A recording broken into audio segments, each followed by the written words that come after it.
भास्कररावजी तुम्हाला शुभेच्छा मी काय देऊ? मंत्रिपदाच्या देऊ का विरोधी पक्षनेते पदाच्या देऊ?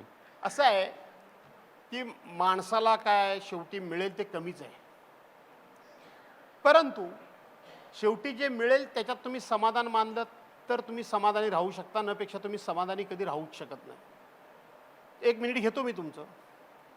तसं मला कुठल्याही कसोटीवर कुणीही आजमावायचं म्हटलं, मला गर्व नाही तर मी 100% त्या कसोटीला उतरल्याशिवाय राहणार नाही।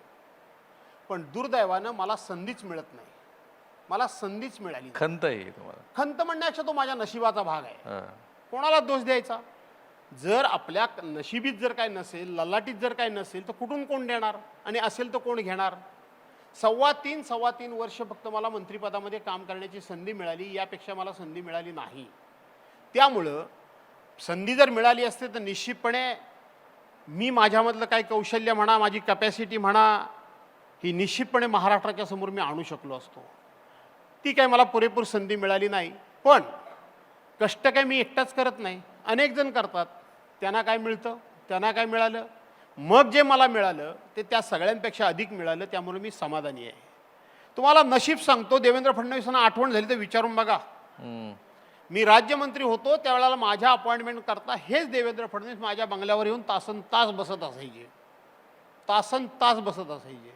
हेच देवेंद्र फडणवीस ज्यावेळेला सभागृहामध्ये नौखे आले त्यावेळेला पलीकडे काँग्रेस राष्ट्रवादी काँग्रेस म्हणून सरकार होतं, ते बोलायला उभे राहिले की एक नौखा तरुण उद्याचं महाराष्ट्राचं भवितव्य घडू शकतो, म्हणून सगळे नियम कायदे वेळ काळ सोडून याच देवेंद्र फडणवीसांना तासन तास त्यावेळेला बोलायला दिलं जात होतं, कोणी रोकत नव्हतं, बोलू द्या बोलू द्या। काँग्रेसवाल्यांच्याकडे आम्ही तक्रार करायचो, अरे ह्याला काय सकाळ संध्याकाळ तुम्ही सर्वांना बोलायला देताय? पण आज याच लोकांना त्यावेळेला विरोधकांनी सुद्धा आपल्याला मदत केली होती, सहकार्य केलं होतं। आपलं नेतृत्वाला कुठेतरी पैलू पाडण्याकरता विरोधकांचे सुद्धा हातभार कुठेतरी लागलेले आहेत, ही मात्र यांना आठवण राहिली नाही, त्याचं दुःख वाटतं। थँक्यू। इथं मी ज्या वेळेला नागपूरला यायचो त्या वेळेला हे नागपूरचे आमदार सगळे देवेंद्र फडणवीसांसह मला विनंती करायची की जरा आज असे प्रश्न आहेत, तसे प्रश्न आहेत, तुम्ही इतके वाजेपर्यंत थांबा, तितके वाजेपर्यंत थांबा, आणि मी थांबायचो।